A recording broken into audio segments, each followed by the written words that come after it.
Oi, pessoal. Então, continuando essa verdade que Deus criou toda a criação pela palavra de Deus, né? O Sarna, um grande especialista em Gênesis, ele afirma que a palavra divina quebra o silêncio cósmico primitivo e sinaliza o nascimento de uma nova ordem cósmica, né? Afirma que é muito importante, né, o fato de que Deus realmente criou todas as coisas pela a palavra de Deus. E também vale a pena lembrar que não somente a palavra de Deus, mas nossa palavra também tem poder, certo? E nós devemos tomar muito cuidado com a nossa palavra, porque realmente a nossa palavra também sai da nossa boca e não volta vazia, né? Não volta vazia, como Isaías 55 fala, né? Que a palavra de Deus sai, mas não volta vazia. Mas eu creio que esse princípio se aplica também para nós. Por isso nós devemos orar antes de falar algo importante. E outra afirmação, né, que é, depois de criação, Deus afirmando que viu Deus que era bom. Eu já comentei esse termo, de acordo com Wenham, o Tov, né? Tov é um termo hebraico como usado pelos israelitas e é mais intimamente ligado à mente e à opinião de Deus. A criação ocorreu perfeitamente como Deus havia proposto e planejado. Deus é preeminentemente bom. Sua benignidade é refletida na sua obra de criação. E também é interessante que Deus criou usando o quê? Usando a separação, né? Por exemplo, o versículo 3, 4, 5 diz assim: Disse Deus, haja luz, e houve luz. E viu Deus que a luz era boa, e fez separação entre a luz e as trevas. Chamou Deus a luz dia e as trevas noite. Houve tarde e manhã, o primeiro dia, né? Aqui vê que Deus separou luz e as trevas, né? E também aparece em outros lugares, né? Quando ocorre a separação entre águas debaixo do firmamento e águas sobre firmamento. Também usa a palavra separação, né? E também a separação entre luz e trevas pelos dois luzeiros, né? Sol e lua, no versículo. Tá? Então essa separação possivelmente esteja se referindo como sinônimo de eleição divina, né? Eleição divina, porque Israel é esperado a ser capaz de distinguir entre puro, impuro, santo e profano. Quando Deus chamou o povo de Israel, colocou a identidade do povo de Israel como povo santo, povo separado para Deus, separado do mundo das trevas, né? Que estavam no Egito como escravos, né? Agora pertencia a Deus. Então o povo de Deus recém-saído do Egito, que tinha seus valores, seus pensamentos como escravos, precisavam mudar seus valores e seus pensamentos como povo santo de Deus. Por isso que Deus, após ter feito aliança com Israel, ele começa a instruir o povo de Deus, dando primeiro o decálogo e depois leis detalhadas, como o povo santo, separado do mundo, deveria viver, tendo valores de Deus, né? Tendo valores celestiais, valores do mundo da luz, separado, não é isso? E também há uma discussão, né? Na palavra dia, yom, né? 24 horas ou um período longo. né? Nós, que temos uma abordagem tradicional, nós achamos que Yom aqui se refere ao nosso dia literal, 24 horas, né? 24 horas.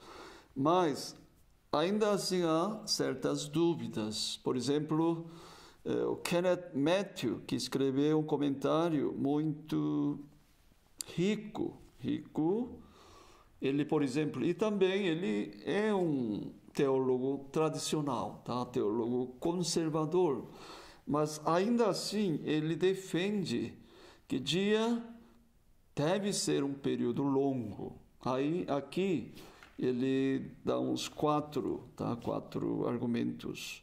Primeiro, ele diz que antes do sol ter sido criado, não podia ser 24 horas, né? Porque os luzeiros foram criados no quarto dia, né? Criados no quarto dia.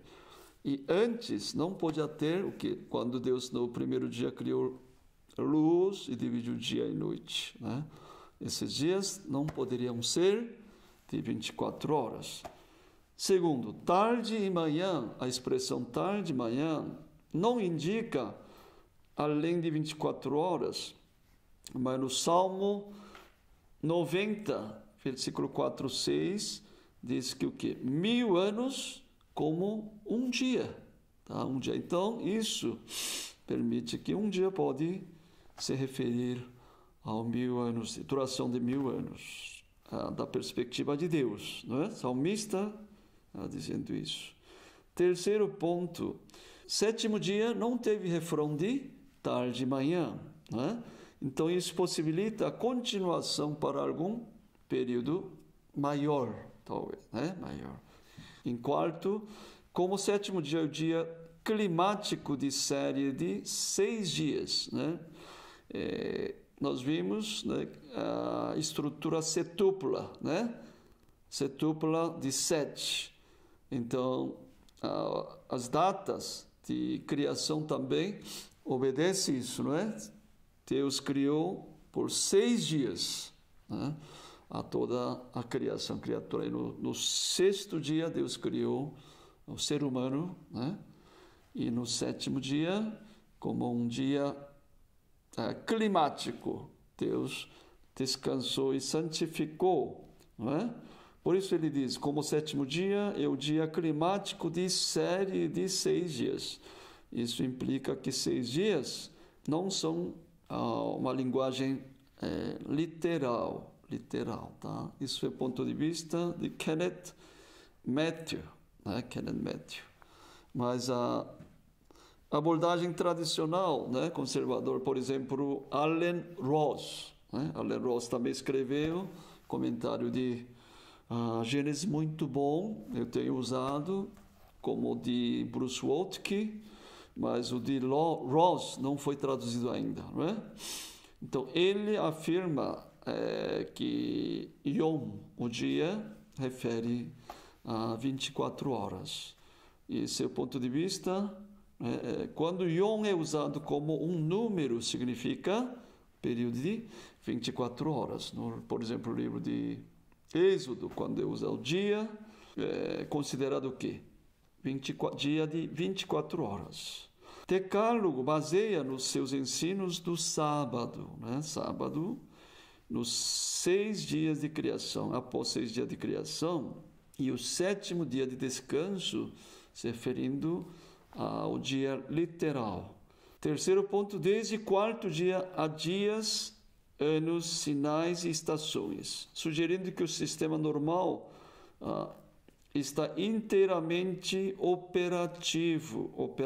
Aqui parece ser uma resposta do argumento de Kenneth, né? Ele afirmou que antes de luzeiro se formar, não poderá dizer que era dia de 24 horas.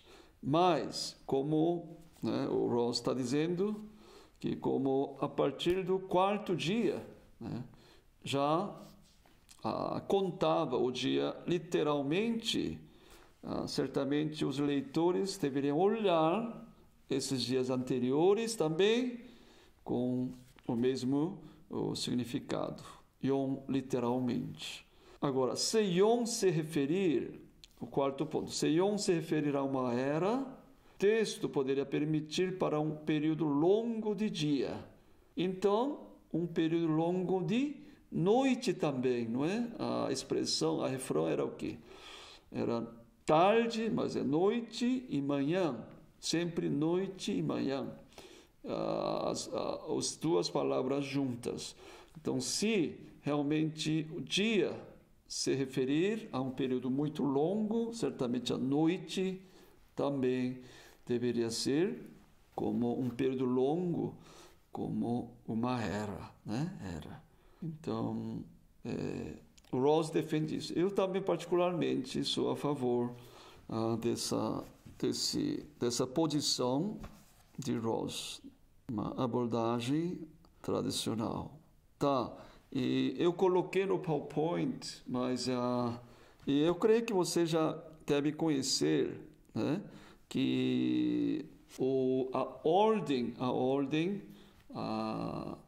da criação, né, criação do universo, foi bem esquematizada, não é? Esquematizada. Primeiros dias, nos primeiros 3 dias, como se Deus ter colocado a forma, né?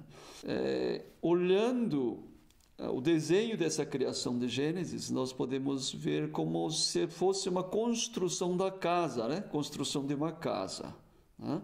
Construção de uma casa, como é que é? Primeiro, tem que colocar a estrutura principal da casa, né? Fazendo a fundação e depois levantando as paredes, né? E no fim vai trabalhando parte interior e depois colocando o quê? Os móveis, não é? A criação que nós podemos ver mais ou menos essa descrição, né? Primeiro dia, Deus separa, né? Cria luz e faz a separação de luz e trevas. E segundo dia faz o quê? Separa as águas. O terceiro dia, e cria a terra, né? Aparece a terra. E depois, paralelamente, no quarto dia, Deus criou luminares, sol, lua, estrelas, né? Onde nos céus, trazendo luzeiros. Quinto dia, também paralelamente com o segundo dia, onde separou as águas, Deus criou peixes e as aves, né? Peixes vivendo no mar, aves no céu. E no sexto dia, Deus criou os seres vivos que podem habitar sobre a terra, né? Sobre a terra. Então, nos primeiros 3 dias, Deus criou a forma, que corresponderia ao quê? A palavra tohu, porque segundo o versículo diz o quê? A terra era tohu, sem forma. Então, nos primeiros dias, Deus montou a forma. E no segundo dia, Deus, bohu, era vazia, né? Terra estava vazia. Então Deus começou a colocar luminares, peixes, aves e seres vivos. Então, tohu, bohu, né? Na verdade, essa divisão também poderia favorecer, né, que versículo 2 descreve a cena em que iria acontecer, o contexto que iria acontecer, o processo de criação que viria nos versos seguintes. Tá, e também usa essa palavra, a expressão conforme a sua espécie, possivelmente que Deus queria referir que a variedade das criaturas, né? Então, tipos de categoria, né? Muitas criaturas. Mas também eu creio que isso se refere à singularidade, cada espécie diferentemente, né? Cada espécie. A gente vê que mesmo cada pessoa não tem mesmo gêmeos, as duas pessoas não são iguais, não é? É fantástico como Deus criou, assim, com cada pessoa, cada criatura com sua singularidade, não é? E tanto é que no Salmo 104, versículo 24, diz: que variedade, Javé, nas tuas obras, todas com sabedoria as fizeste, cheia está a terra das tuas riquezas. E Deus abençoou, né? Deus abençoou todas as criaturas. Mais uma vez, dizendo que a criação foi um grande sucesso, tá? E finalmente, Deus então cria seres humanos, né? Seres humanos. Certamente, a criação de Adão e Eva seria a coroação da obra da criação de Deus, né? Que aparece no versículo 26 a 31 do capítulo 1, né? Algumas observações a respeito da criação do homem. A criação do homem é o último ato de criação da obra de Deus em ordem ascendente. Pináculo da criação, né? Porque Deus criou todas as outras coisas e no último dia Deus criou o ser humano para que o ser humano possa viver. Porque ele, se tivesse criado no primeiro lugar, certamente ele não poderia viver num estado sem forma e vazia, né? Sem forma e vazio, certo? E então nós podemos ver que o propósito da criação, né? Certamente é ser humano. Também, né? A criação do ser humano é especial porque o único que foi precedido pela deliberação divina. Façamos, né? Deus fala que façamos homens para dominar, né? Dominar a terra. Também, em terceiro lugar, não há expressão haja, porque Deus cria pessoalmente o ser humano. Versículo 4, o quarto item: somente a vida humana é criada na imagem de Deus e tem a responsabilidade especial de governar as criaturas.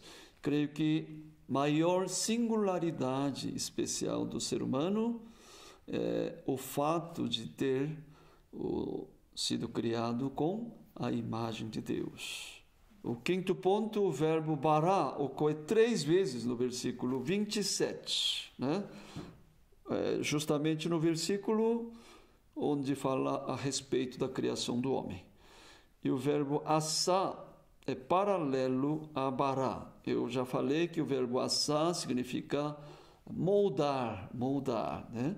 Então Deus comenta que vai criar o homem, né? Aí usa o verbo bará, mas depois usa assá para moldar o corpo humano através do pó da terra. Sexto ponto. A estrutura quiástica do versículo 27 coloca no centro a palavra imagem.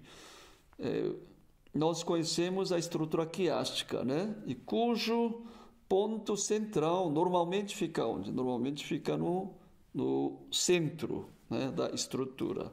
E no centro aparece a palavra tselen, que significa imagem, né? Então, nós vemos o que? Aqui ressaltando a imagem com que o homem foi criado, que é a imagem de Deus. E também o ser humano, diferentemente de animais, é referido como criação direta de Deus, né? Deus criando de maneira especial no capítulo 2, versículo 7. Agora surge aqui o que? Uma outra discussão, né? Porque aqui aparece nós façamos o homem a imagem de Deus, né?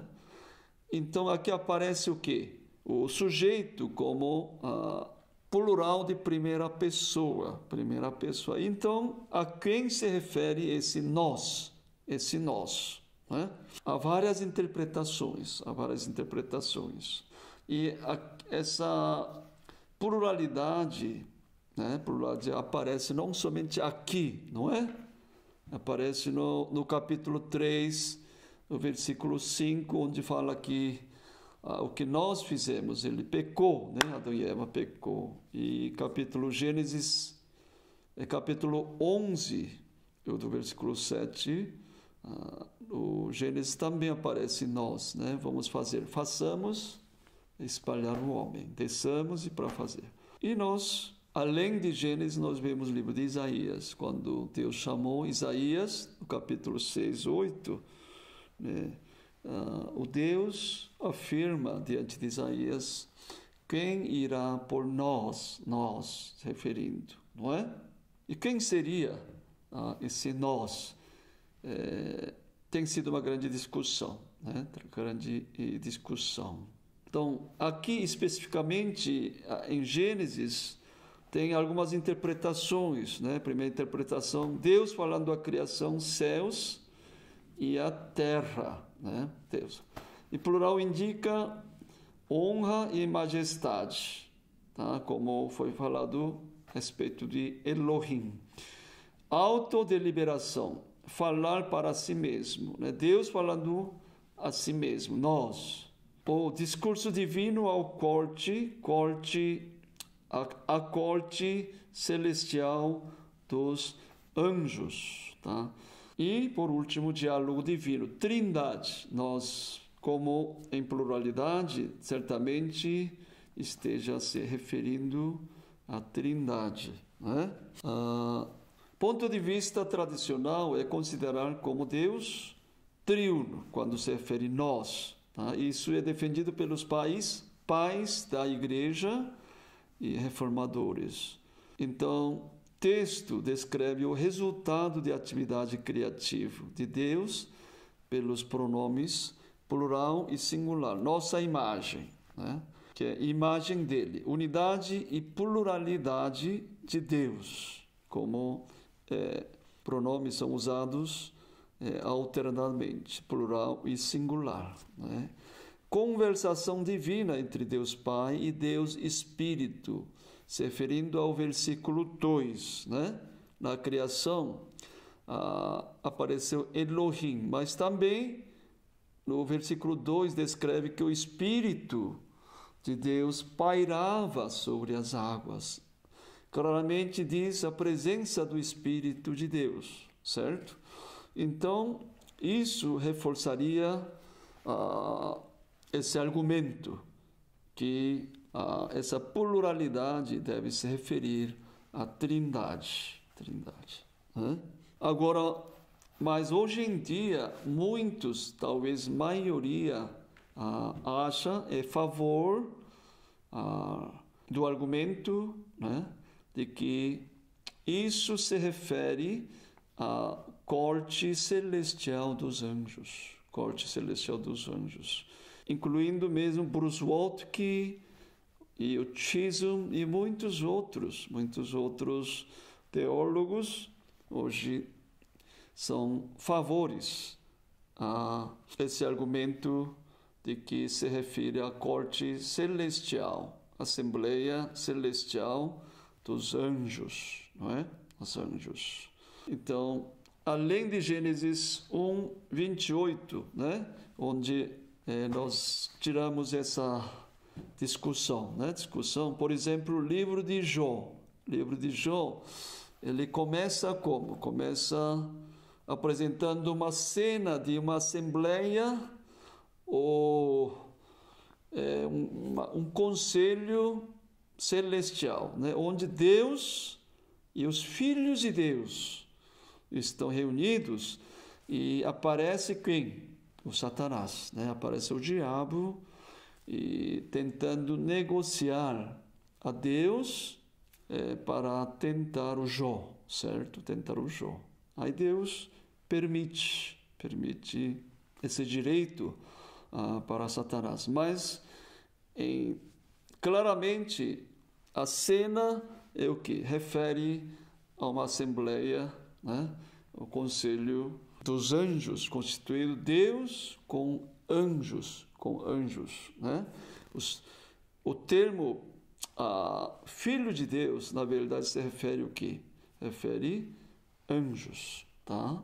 E também no outro lugar nós podemos ver o 1 Reis 22:19, quando Acabe e Josafá, eles estavam indo para a guerra, e Josafá, que era homem de Deus, ele queria consultar a Deus, né, para saber o resultado da batalha.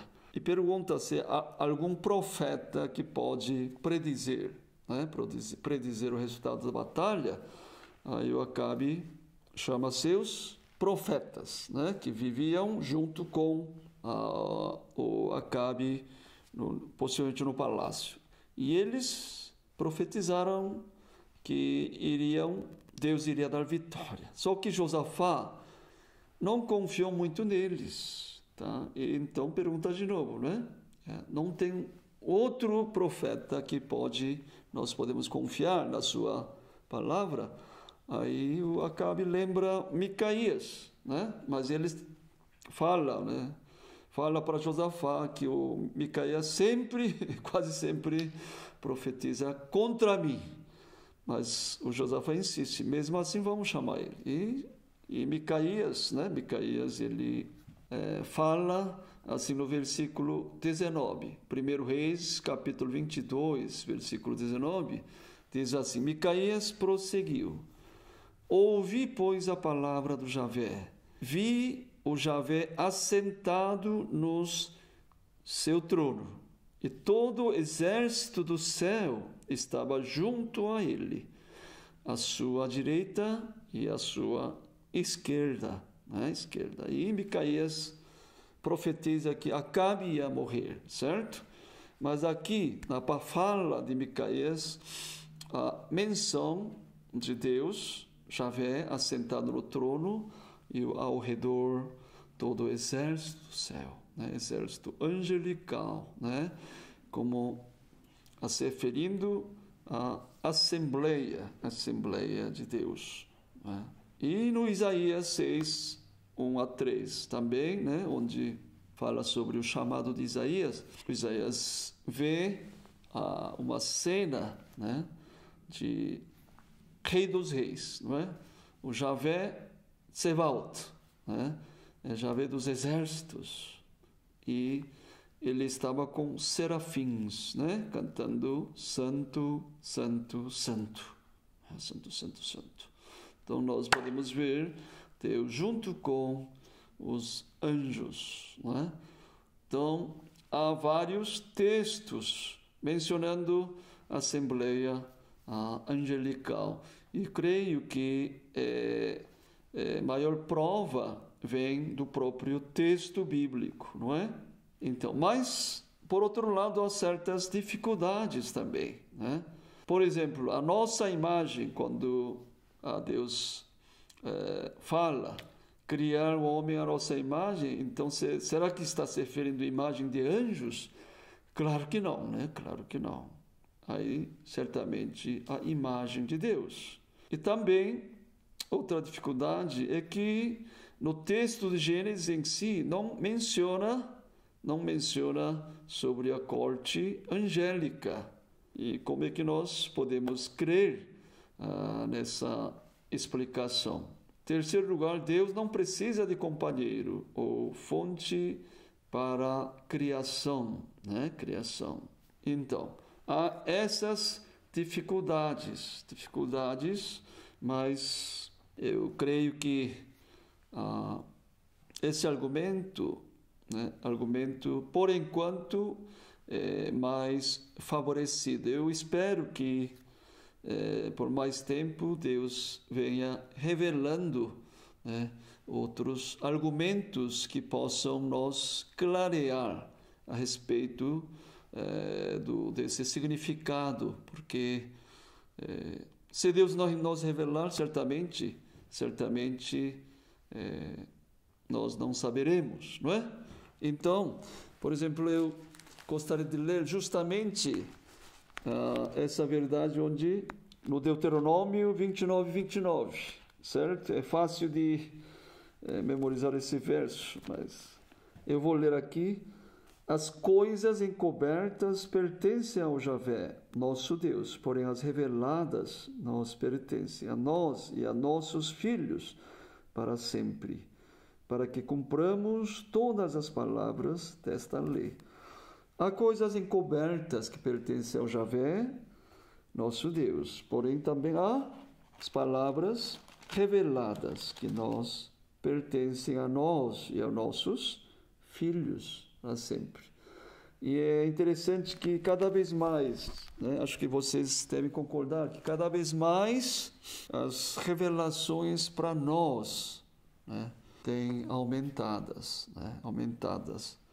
E cada vez que aumentam, nós ficamos admirados, né, ao saber como a Bíblia é a verdade absoluta, não é isso?